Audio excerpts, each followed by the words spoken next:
तो मात शीतला सुमिर के ये जी धरूं गुरु का ध्यान आज विराजो कंठ में सुदे जइयो मम ज्ञान कीरत सिंह गुरुदेव के ए जी चरण नवाऊं शीश भैरव गिर स्वामी सदा सुदेते रहो आशीष मंगल भवन मंगल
हमारे नौजवान साथी, हमारे प्यार करने वाले बच्चों, हमारी इस भूमि पर पलने वाली हमारी माता बहना, लीजिए आज मैं और रघुवीर कैसेट के सौजन से आप लोगों तक जे सीता वनवास का प्रोग्राम पेश कर रहा हूं और संयोजक हमारे रवि भाई, हमारे चेला कोणर वाले। तो लीजिए कथा किस प्रकार से है। तूफानी जी, एक अयोध्या के पास में एक छोटा सा नंगला था, वहां एक धोबी और धोबिन रहा करते थे। एक दिन धोबी से धोबिन कहने लगी, हे पिया, जब ते तुम मेरी शादी करके लायो मैं पीहर ना गई, वो मैया बाप की बहुत याद आ रही है। धोबी ने जवाब दो, तेरी खोपड़ी खराब, इस समय फसल का टाइम है, जो कोई दे देगा सो दे देगा। नहीं, जिद करने लगी और क्या बोली भैया तूफानी जी, आई के जवती ब्याह भयो मैंने देखो नाई माई का।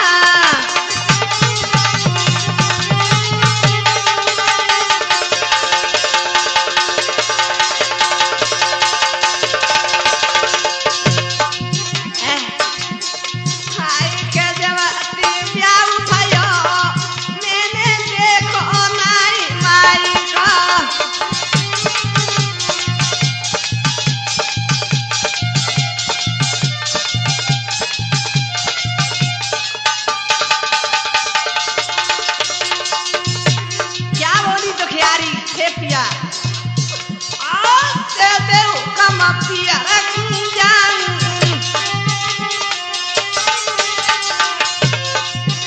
आप बिना ले बउका के लौट के आन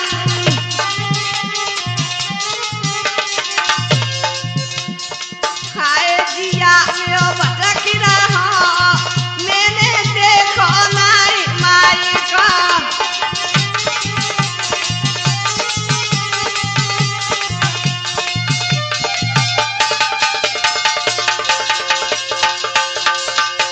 धोबी ने जवाब दो तेरी खोपड़ी खराब तो नहीं कोई लेने के लिए नहीं आया मैं नहीं जाने दूंगा सो कह रही हे पिया बाबुला प्रात प्रात मेरी मैया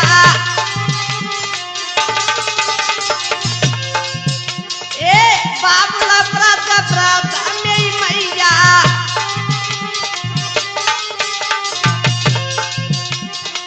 नाने औरो सा दिला भैया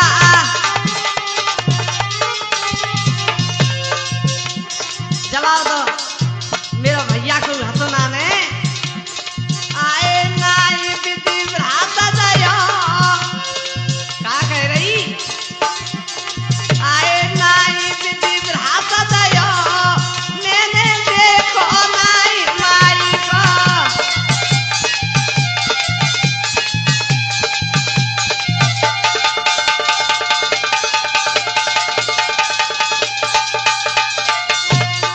आई के जवाती ब्याह भयो मैंने देखो नाई माई का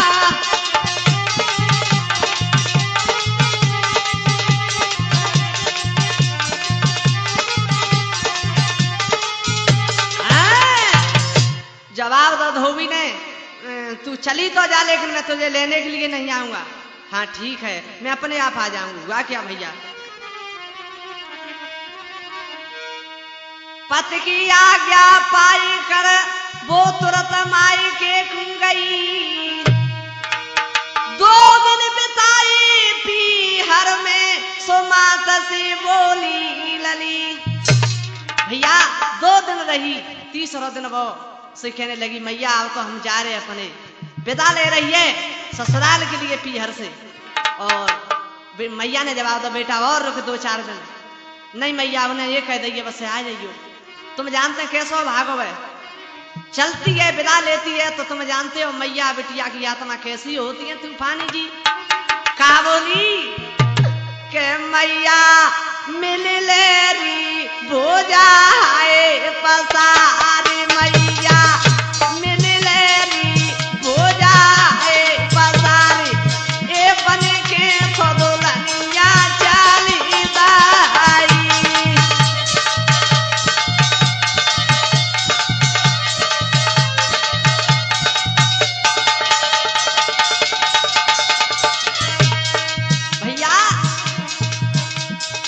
मैया क्या मैया बिटिया की आत्मा कैसी होते आए के मैया रोवाती आंधी आंधी बहाते मैया रोवाती आंधी आंधी बहाते ए बने के फदोलनिया चाली दाई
घर से निकली, अपार बारिश हो गई तो एक वृक्ष की ओट बैठी रही।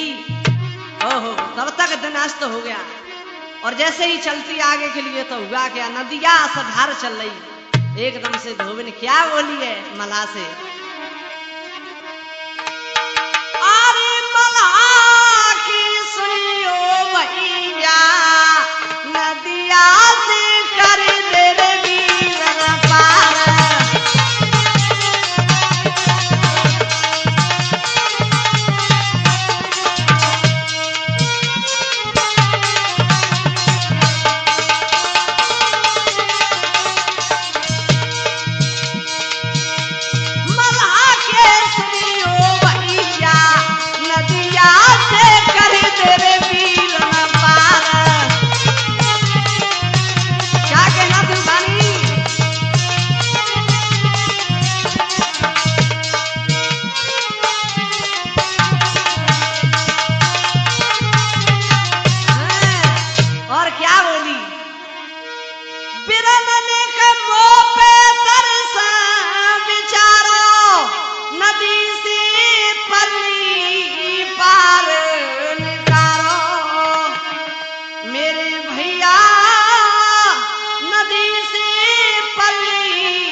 एकदम से मल्लाह ने जवाब दो, ऊपर से बारिश हो रही है, इस समय मैं नाव नहीं डालूंगा। क्या बोला मल्लाह, नारी तू डर पे पति बरूसी, पालतू जाने मोई घर ती, अरे नहीं डारे वो नहीं गा, अरे नहीं डारे वो नहीं गा, तेरे वीरन पार।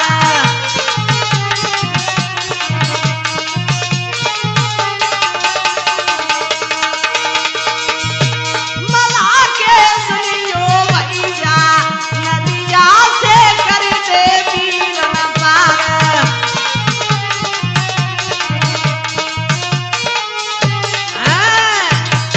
जवाब अपने पति को तो जन्म मान रही, मोए घर से फालतू समझ रही है का, तो मैं कहाँ जाऊंगी।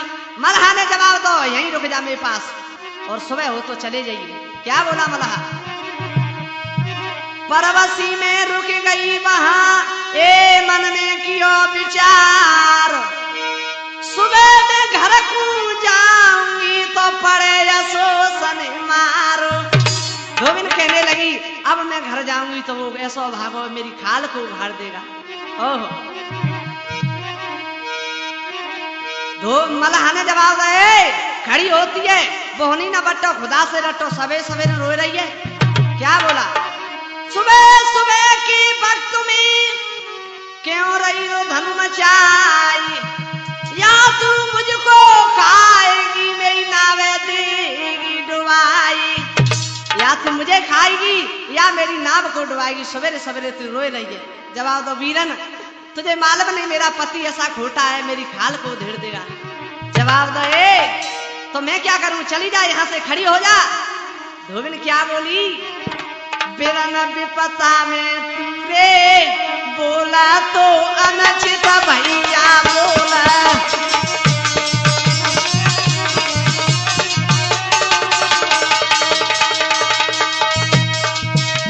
ओ वीरन कुछ तो बोले मोते खा कह रही, अरे बिरन विपता में तीरे, बोला तो अनचित भैया बोला,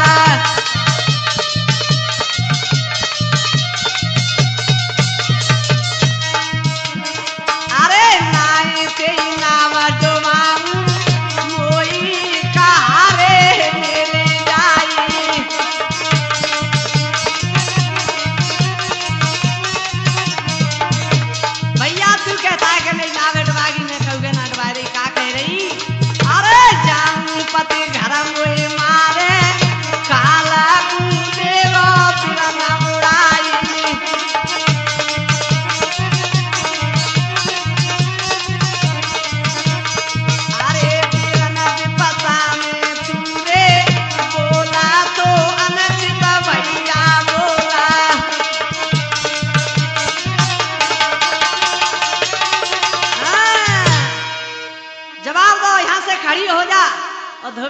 लगी, अरे ऐसे बोल रहा है, जवाब दो क्या?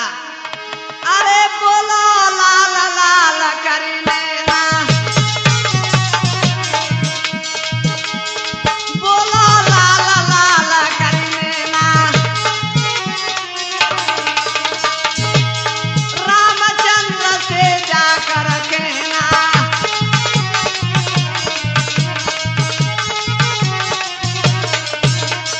यहाँ से थोड़ी सी दूर पर अयोध्या है, वहां के राजा राम है, उन्हें सुनाना, वो तेरी सारी में पता लेंगे। अब तेरी कोई करे सहाई सहाई गजब वो सहाई, देंगे कोई को रतन बसाई।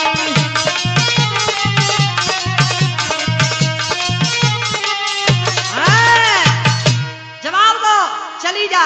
आज धोबेन भगवान राम के दरबार में पहुंची और पछाड़ खा के गिर पड़ी, हाय स्वामी। भगवान राम ने जवाब दो, रोती क्यों हो? तो क्या कह रही?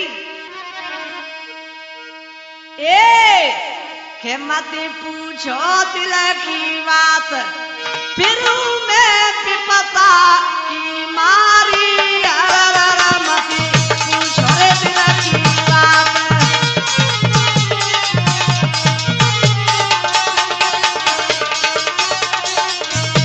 तूफानी जी, फिर मैं तो विपता की मारी, मत पूछो रे दिल की बात।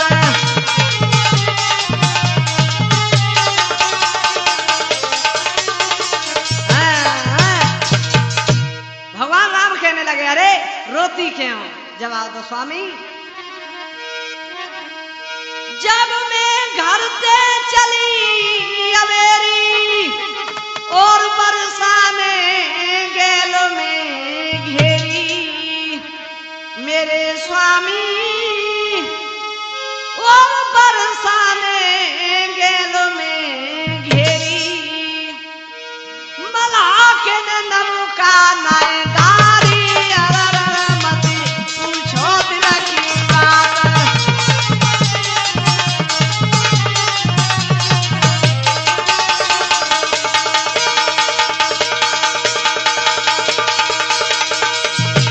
फिर मैं तो विपता की मारी, मत पूछो रे दिल की बात।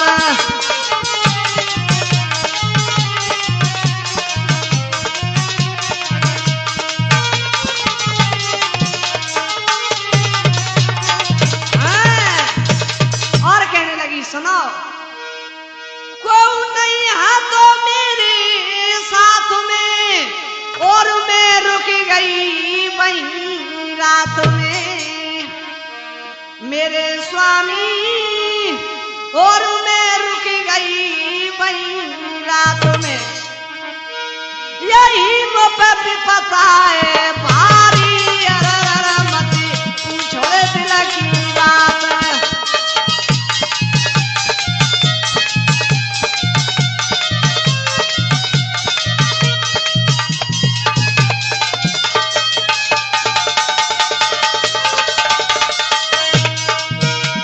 फिर मैं तो विपता की मारी, मत पूछो दिल की बात।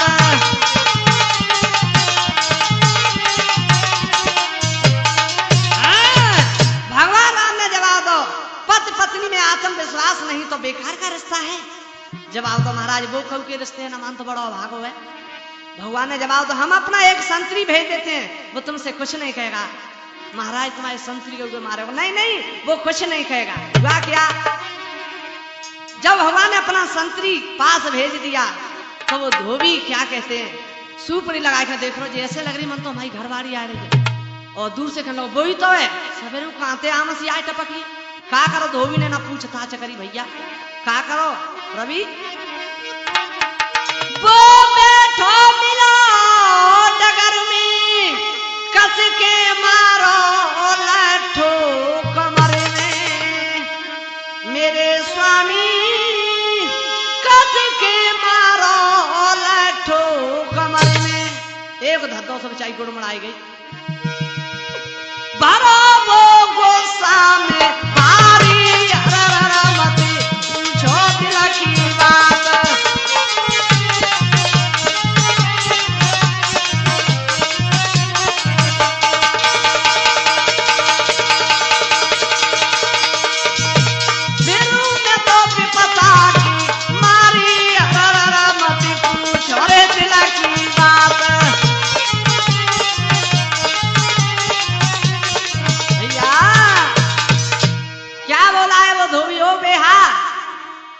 बाप से मिलवे गई या इस खसम से मिलने के लिए गई? जल्दी बता दे हाँ मुझे, कहाँ रही तू रात में? जल्दी बताओ डंकिनी जे कौन खसम थी साथ में? कहती थी मिल आऊंगी, रोबत होई मेरी मात है।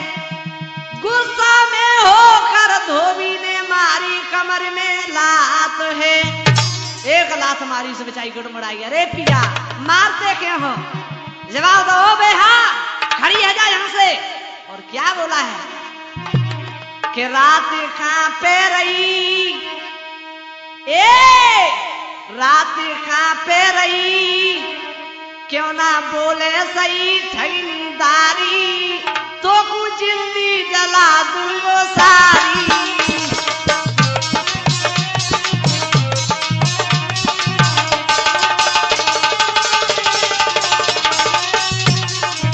जाओ तूफानी तुम्हारा तो कह वही अलग है।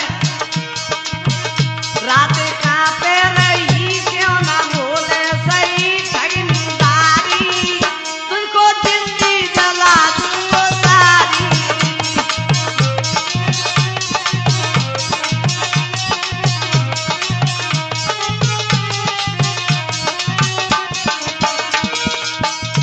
कहने लगी सुनो स्वामी, अरे मारते क्यों हो? पति मार सुभाई अतिवारी,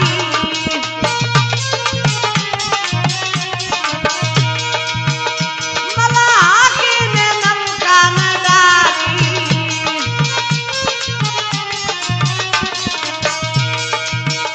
मैं तो बोलूं सही, मैं तो बोलूं सही, मेरी मानो कहीं दुखियारी, तुझको जिंदगी जला दूंगो सारी।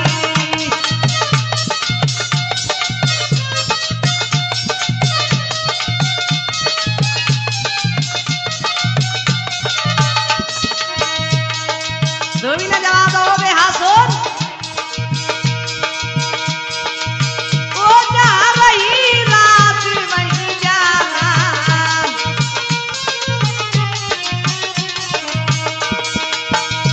वहाँ रही रात वहीं जाना।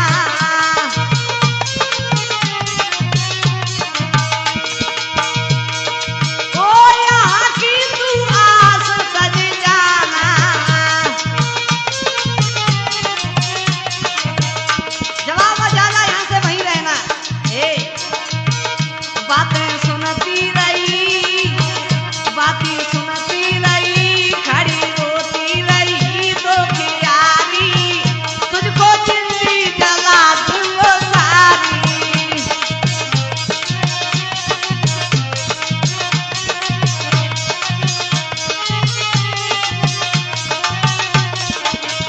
रात कहाँ पे रही, क्यों ना बोले सही ठगीदारी, तुझको जिंदगी जला दूंगो सारी।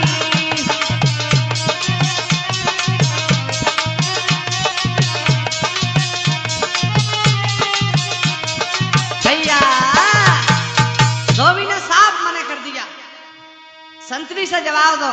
तू कौन है? संतरी ने जवाब दो, भैया हम तो रास्तागीर हैं, तो फिर निकल ले, यहाँ क्या करता है? और संतरी सीधा भगवान के दरबार में पहुंचा। भगवान राम बोले, हे भैया मंत्री, उस अबला नारी का क्या हुआ? संतरी तो क्या बोला भगवान राम से, प्रभु सुनो के दो कर जोरे हाथ, संतरी के न लगो बानी।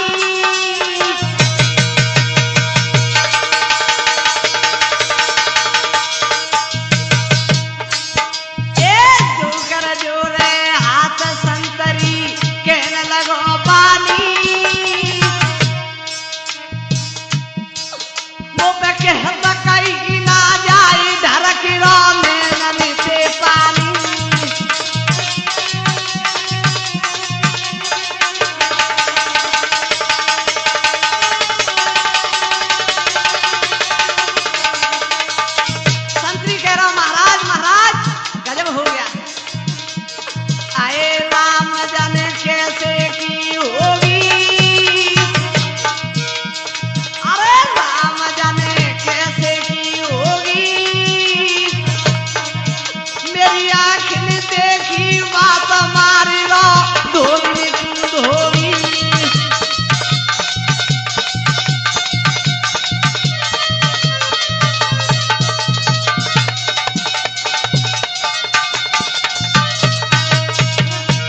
ओ महाराज धोबी ने तो गजब ही करतो। कैसा बेटा बहादुर?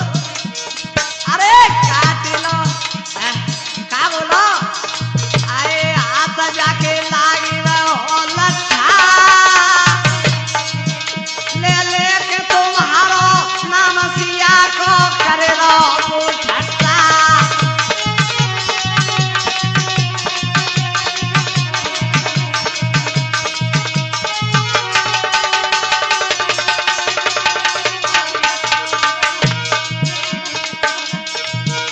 और क्या कह रहा आए काट लो नाक तेरे सामने सगल जगह तू एक सो जाने राम सो मोई मती जाने।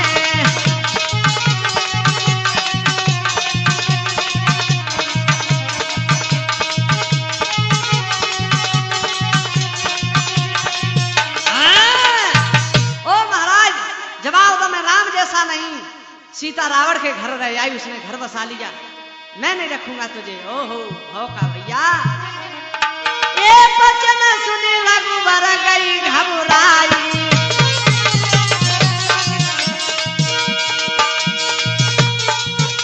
बचन सुने रघुबर गई घबराई। बचन सुने रघुबर गई घबराई। ये दिन लक्ष्मण पास बुलाई।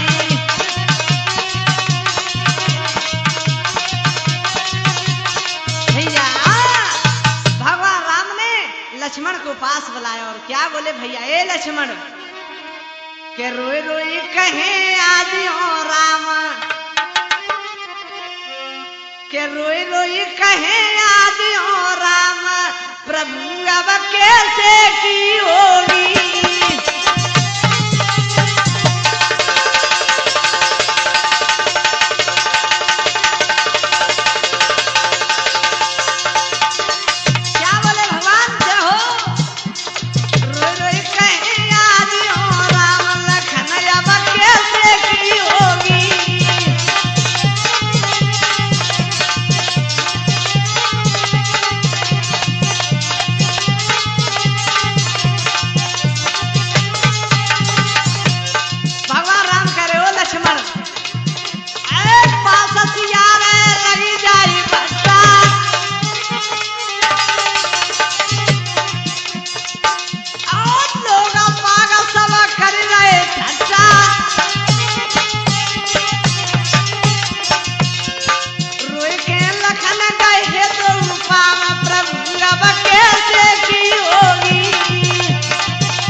लक्ष्मण कहने लगे प्रभु प्रभु ये क्या कर रहे माँ सीता के संग इतना क्या कर रहे हो।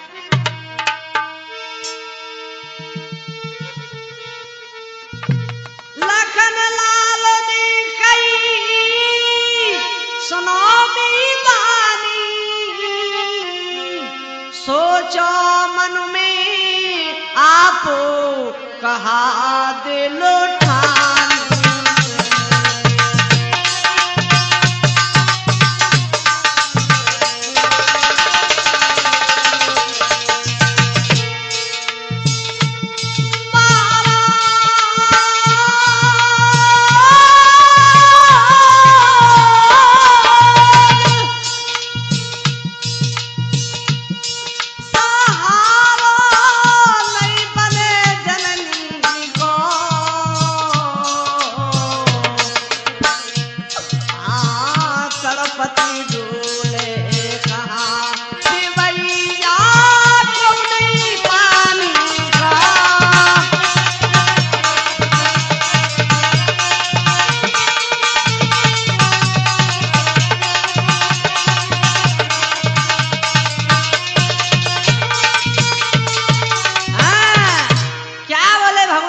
लक्ष्मण सुन के रखनी मर्यादा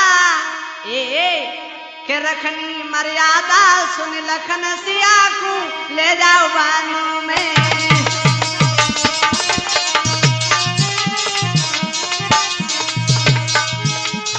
ले जाओ बानों में सिया को ले जाओ बानों में रखनी मर्यादा सुन लखन सिया को ले जाओ बानों में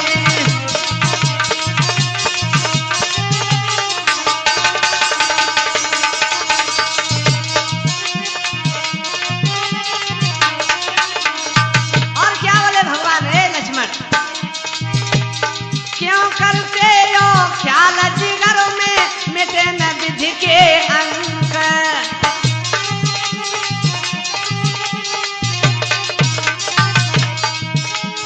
रखे पास जो भात सिया के भारी लगे कलंक इसी में मानो मेरे बिरन सिया को ले जाओ बानों में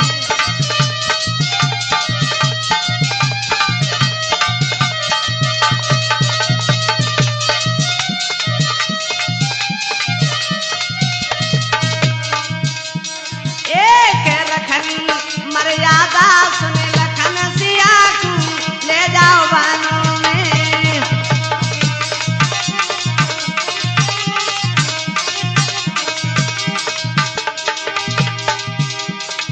आन मान मरी आता जावे कुल की जावे सानी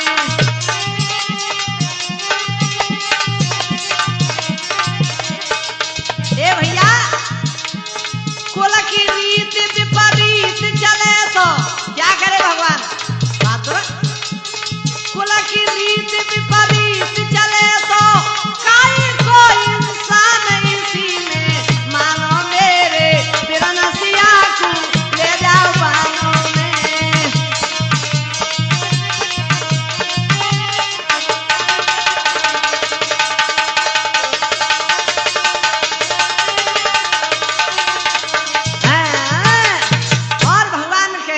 हे लक्ष्मण कुल की रीत विपरीत चले तो काय को इंसान भैया तुम जानते हो हमारे रघुकुल की क्या मर्यादाएं क्या बोले भगवान आए रघुकुल रीति सदा चली आई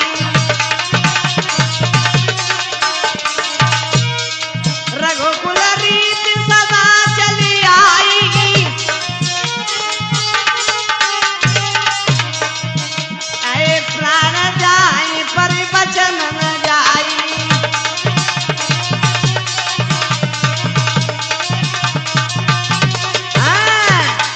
प्रभु मैं किस बहाने से ले जाऊं जवाब दो तुम जब कहा था कि उन ऋषियों के दर्शन कब करेंगे तो इस बहाने से माँ सीता को तुम ले जाओ हुआ क्या भैया मात सिया पास जाई के लखन नवायो मात चेहरा पे मुस्कान है सो दिल में दुख समात भैया सीता मैया से लक्ष्मण कहने लगे हे मैया और मन में बहुत दुखी थे भेजा मुझे श्री राम ने सुनो मात चितलाई चलो हमारे साथ में ऋषि आश्रम लाए घुमाई हे मैया चलो तुम्हें ऋषि आश्रम घुमा लाए ओहो हुआ क्या भैया आए नहीं समझी चाल बिचारी तूफानी जी तुम्हारा उठा कहे वो है पछतावेंगे बाद में आए नहीं समझी मरम बिचारी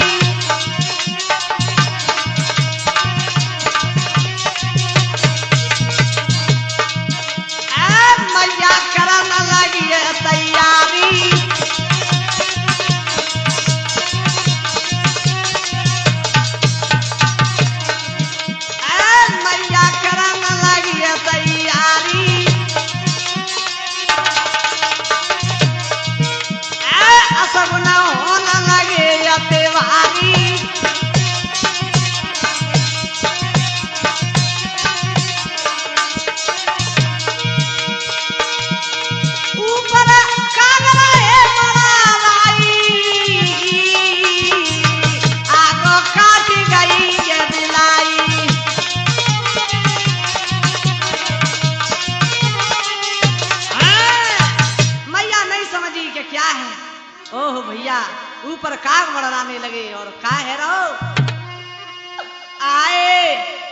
सगुन नजरी परे। जो मैया रथ में बैठी सुनील आए क्या सगुन नजरी परे देवर दिखेदारी में कारा।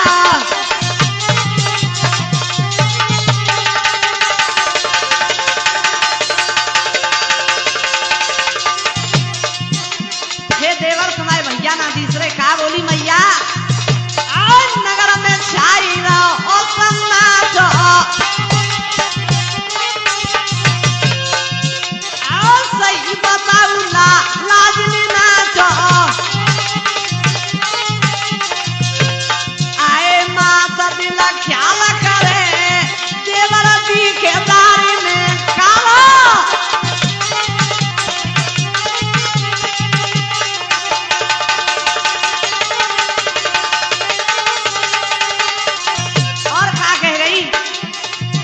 भैया ए दिखे ना पति कहूं करो किनारो।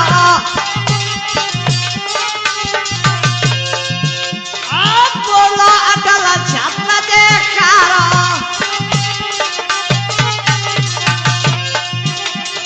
आए समय से ना पेश परे देवर दिखेदारी में कारो।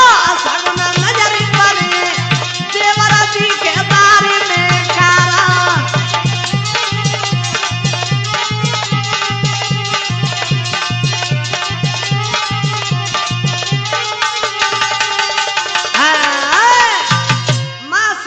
लक्ष्मण रथ में बैठा रखे चलते हैं। तो मैया कहने लगी सूरत बसियो नगर तुम्हारा बोलो अटर छत्र जयकारो।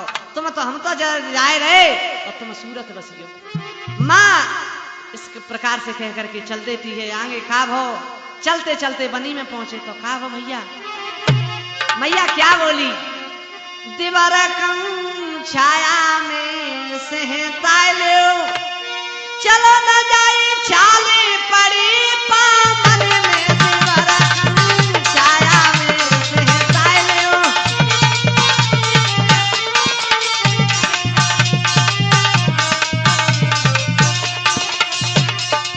और कह रही ए तन से पसीना छूटे अंग भयो सारा बोरा। चलो न जावे हाई तेरा भाई कमी जोरा। लखनन के पानी रोई पिलाए दे हे देवर। लखनन के पानी रोई पिलाए दे चलो न जाए छाले पड़ी पावन में देवर छाया में सहता लो।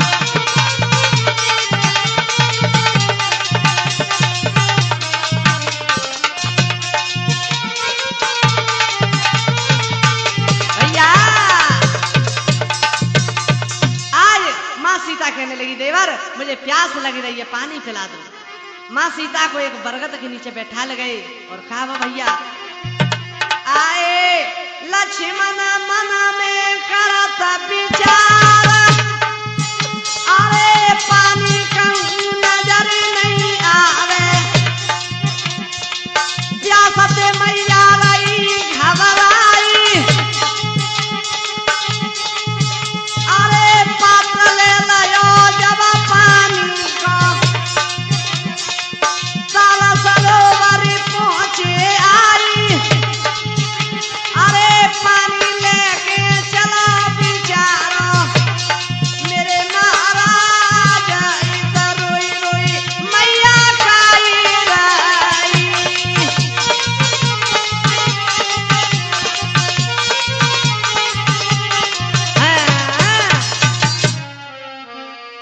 क्या कह रही मैया कि लखन लाल लौटे नहीं कहाँ अटके वीर बलवान। पानी बिन तो ही दिवर सो निकली जात प्राण।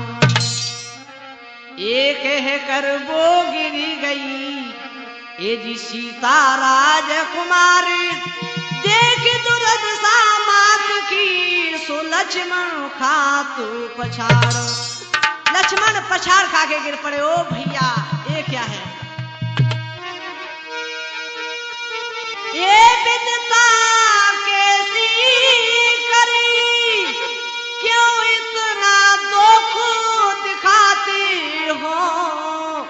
जा प्राणन प्यारी मैया सी क्यों ना था प्रभु तो वासे हो।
मुझे श्राप दे देंगे, जीवन भर दुख पाऊंगा। हुआ क्या? आए दयो टांगी दोना बरगद डाली, बरगद डाली चल देखी कर दई तैयारी।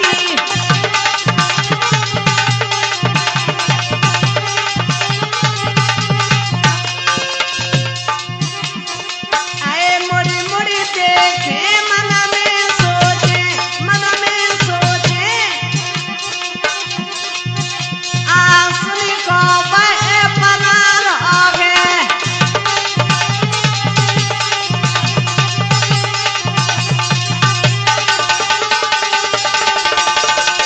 जय हो, जय हो।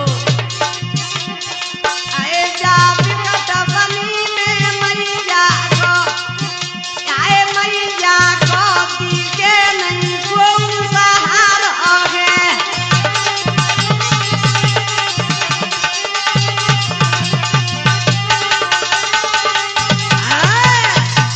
लक्ष्मण कहने लगे अगर मैं ऐसे जाता हूं तो मैया का कोई नहीं है, और सोच समझ के दोना को टांग दो। हुआ क्या भैया? इधर एक बूंद पड़ी तो मां सीता जागी तो क्या बोली? आए के देवर निरमोई, आरे के देवर निरमोई दोना टांग गई बरगद दी।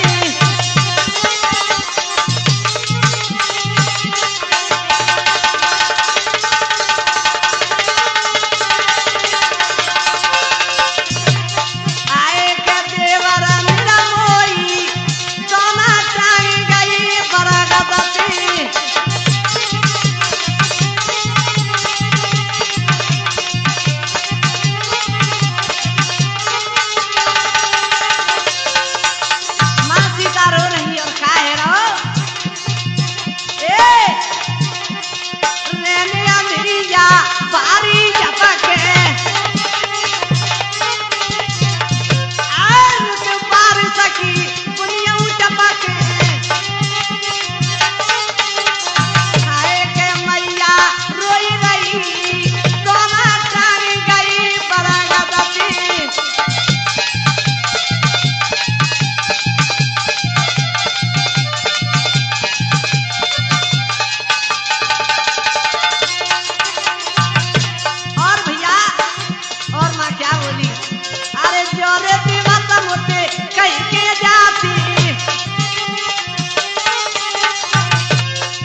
उसी समय ऋषि वाल्मीकि आ गए और क्या बोले, हे बेटी तुम यहाँ मेरे आश्रम पे बेटी की तरह पलोगी। और क्या बोले, ये बेटी दिल धर ले धीर धर्म को पिता मोई मान ले।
वाल्मीकि ले गए मां सीता को अपने पास रख लिया।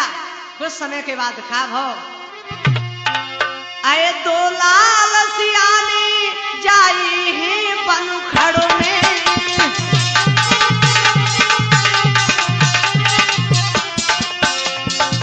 कई हमारे भाई कलाकार कहते हैं, ये मेरे गुरुदेव सिंह की लिखी हुई कथा हम गा रहे हैं, तो ऐसा नहीं, मां सीता ने जुड़वा दो पुत्रों को ही जन्म दिया। कई भाई कहते हैं कि वाल्मीकि ने कुछ से बनाया, अगर कुछ से बनाया होता तो वाल्मीकि धर्म दृष्टि से नहीं देख सकते कि सीता अपने साथ ले गई है, तो ऐसा कुछ नहीं, मां सीता ने दो पुत्रों को ही जुड़वा जन्म दिया है।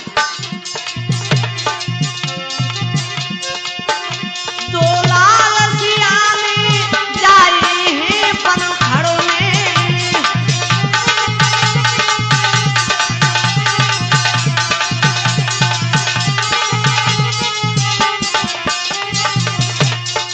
और भैया हमारा ये प्रसंग यही संपन्न होता है, क्षमा करेंगे। बचन सिंह नाम हमारो भैया रे नाम ते ले पहचानी, किला कवालिया में पड़ता मामला